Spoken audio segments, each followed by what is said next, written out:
Hi hello ನಮಸ್ತೆ welcome back to my Suma lifestyle and Suma makeover YouTube channel. So ಇವತ್ತಿನ ಒಂದು kitchen recipe ಏನಂತ ಹೇಳಿದ್ರೆ, ಅಕ್ಕಿನೇ ಇಲ್ಲದೆ ಒಂದು ಕ್ರಿಪ್ಸಿ ಆಗಿರೋವಂಥ ಒಂದು ದೋಸೆನ ಯಾವ ರೀತಿ ಮಾಡೋದು ಅಂತೇಳಿ ತೋರಿಸ್ಕೊಡ್ತೀನಿ.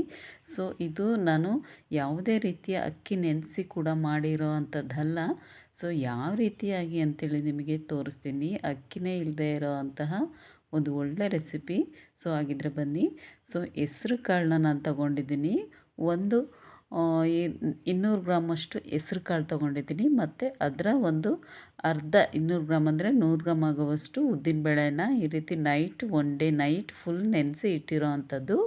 ಸೊ ಇದು ಸುಮಾರು ಒಂದು 10 ಗಂಟೆಗೆ ನೆನೆಸಿದ್ರೆ ನೈಟು ಸಾಕು, ಬೆಳಗ್ಗೆ ಆಗೋ ಅಷ್ಟೊತ್ತಿಗೆ ನೆಂದ್ಕೊಂಡಿರುತ್ತೆ. ಸೊ ಇದನ್ನು ಒಂದು ಮಿಕ್ಸಿ ಜಾರ್ ಒಳಗೆ ಇವಾಗ ಫುಲ್ಲು ಫೈನ್ ಪೇಸ್ಟಾಗಿ ಗ್ರೈಂಡ್ ಮಾಡೋಣ. ಸೊ ತುಂಬ ಟೇಸ್ಟಾಗಿರುತ್ತೆ. ಈ ರೀತಿಯಾಗಿ ಒಮ್ಮೆ ಮಾಡಿ ನೋಡಿ. ಸೊ ಅಕ್ಕಿನೇ ಇಲ್ಲದೆ ಇರೋವಂಥ ದೋಸೆ ತುಂಬ ಟೇಸ್ಟಾಗಿರುತ್ತೆ. ಸೊ ಎಲ್ತಿಗೂ ಕೂಡ ಇದು ತುಂಬಾ ಒಳ್ಳೆಯದು. ಸೊ ಹೆಸ್ರು ಕಾಳು ಅಂತ ಹೇಳಿದ್ರೆ ಹೆಲ್ತಿಯಾಗಿರೋ ಫುಡ್ಡೇ ಅಲ್ವಾ. ಸೊ ನೆನೆಸಿ ಮಾಡಿರೋದ್ರಿಂದ ಇದು ತುಂಬಾ ಆರೋಗ್ಯಕ್ಕೆ ಒಳ್ಳೆಯದು ಅಂತ ಹೇಳಿರ್ಬೋದು. ಇವಾಗ ಫೈನ್ ಪೇಸ್ಟ್ ಈ ರೀತಿಯಾಗಿ ದೋಸೆ ಹಿಟ್ಟಿನ ಹದಕ್ಕೆ ನಾವು ನೀಟಾಗಿ ಗ್ರೈಂಡ್ ಮಾಡಿ ಇಟ್ಕೊಂಡಿದ್ದೀವಿ. ಸೊ ಇದಕ್ಕೆ ನಾನು ಸ್ವಲ್ಪ ಉಪ್ಪನ್ನು ಸೇರಿಸ್ತಾ ಇದ್ದೀನಿ. ಸೊ ತುಂಬಾ ಟೇಸ್ಟಾಗಿರುತ್ತೆ. ಈ ರೀತಿ ಒಮ್ಮೆ ಮಾಡಿ ನೋಡಿ.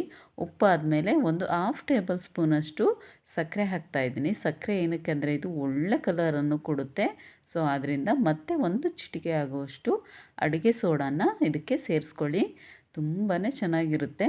ಸೊ ಈ ರೀತಿ ಒಮ್ಮೆ ನಾನು ಮಾಡೋ ಯಾವುದೇ ರೀತಿ ಟಿಪ್ಸ್ನ ಕೂಡ ನೀವು ಸ್ಕಿಪ್ಪು ಮಾಡದೆ ನೋಡಿ. ತುಂಬಾ ಟೇಸ್ಟಾಗಿರುತ್ತೆ. ಸೊ ಈ ರೀತಿಯಾಗಿ ನೀಟಾಗಿ ಮಿಕ್ಸ್ ಮಾಡಿ, ಈ 3 ಹಾಕಿಬಿಟ್ಟು ನೀಟಾಗಿ ಮಿಕ್ಸ್ ಮಾಡಬೇಕು. ಸೊ ದೋಸೆ ಹಿಟ್ಟಿಗೆ ಯಾವ ರೀತಿ ನಾವು ಹದವಾಗಿ ಕಲಸಿ ಇಡ್ತೀವಲ್ಲ, ಸೊ ಸೇಮ್ ಅದೇ ಥರನೇ ಈ ರೀತಿಯಾಗಿ ಮಿಕ್ಸ್ ಮಾಡಿ ಇಟ್ಕೊಳ್ಳಿ. ಸೊ 5 to 10 ಮಿನಿಟ್ಸ್ ಇದನ್ನು ಸ್ವಲ್ಪ ಹೊತ್ತು ಹಾಗೆ ಮುಚ್ಚಿ ಇಟ್ಬಿಡಿ. ಸೊ ನಾನು ಹಾಕೋ ವೀಡಿಯೋಸು ನಿಮಗೆಲ್ಲರಿಗೂ ಇಷ್ಟ ಆಗಿದೆ ಅಂತೇಳಿ ಭಾವಿಸ್ತಾ, ಸೊ ನೆಕ್ಸ್ಟ್ ಮುಂದುವರ್ಸೋಣ. ಇವಾಗ ಹಂಚು ತುಂಬ ಚೆನ್ನಾಗಿ ಕಾದಿರಬೇಕು, ಅದಕ್ಕೆ ಆಯಿಲ್ ಹಾಕಿದ್ದೀನಿ. ನೆಕ್ಸ್ಟ್ ಇವಾಗ ದೋಸೆ ಹಿಟ್ಟನ್ನು ಹಾಕಿಬಿಟ್ಟು ಈ ರೀತಿಯಾಗಿ ದೋಸೆ ಥರನೇ ಸೇಮಾಗಿ ಹಾಕಿಬಿಟ್ಟು ರೌಂಡ್ ಶೇಪಿಗೆ ಹಾಕಿ ತುಂಬಾ ಚೆನ್ನಾಗಿರುತ್ತೆ. ತುಂಬಾ ಟೇಸ್ಟಾಗಿ ಕೂಡ ಇರುತ್ತೆ. ಸೊ ಇದಕ್ಕೆ ಕಾಯಿ ಚಟ್ನಿ ಇಲ್ಲ ಕೆಂಪು ಚಟ್ನಿ ಇಲ್ಲ ಅಂದರೆ ಮೆಂತ್ಯ ಚಟ್ನಿ ತುಂಬಾ ಚೆನ್ನಾಗಿರುತ್ತೆ ಫ್ರೆಂಡ್ಸ್. ಈ ರೀತಿ ಒಮ್ಮೆ ಮಾಡಿ ನೋಡಿ. ಮಕ್ಕಳು ಕೂಡ ಎಲ್ಲರೂ ಕೂಡ ತುಂಬಾ ಇಷ್ಟಪಡುವಂಥದ್ದು.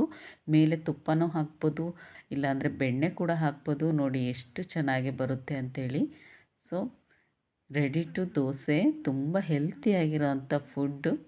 ಸೊ ಅಕ್ಕಿನೇ ಇಲ್ಲದೆ ಇರೋ ಹಾಗೆ ಇದೊಂದು ರೀತಿ ಒಳ್ಳೆ ರೆಸಿಪಿ ಅಂತಲೇ ಹೇಳ್ಬೋದು. ಸೊ ಟೇಸ್ಟ್ ಕೂಡ ತುಂಬಾ ಚೆನ್ನಾಗಿರುತ್ತೆ. ಎಲ್ಲರೂ ಕೂಡ ತುಂಬ ಇಷ್ಟಪಡ್ತಾರೆ. ಸೊ ನೀವು ನೋಡ್ತಾ ಇರ್ಬೋದು ಎಷ್ಟು ಕ್ರಿಪ್ಸಿಯಾಗಿ ದೋಸೆ ಕೂಡ ಬರುತ್ತೆ ಅಂಥೇಳಿ. ಸೊ ನೋಡಿದ್ರಲ್ವ, ನೀವು ಕೂಡ ಮನೇಲಿ ಒಮ್ಮೆ ಟ್ರೈ ಮಾಡಿ ನೋಡಿ. ಎಲ್ಲರಿಗೂ ಕೂಡ ಇಷ್ಟ ಆಗುತ್ತೆ ಅಂತೇಳಿ ಭಾವಿಸ್ತೀನಿ.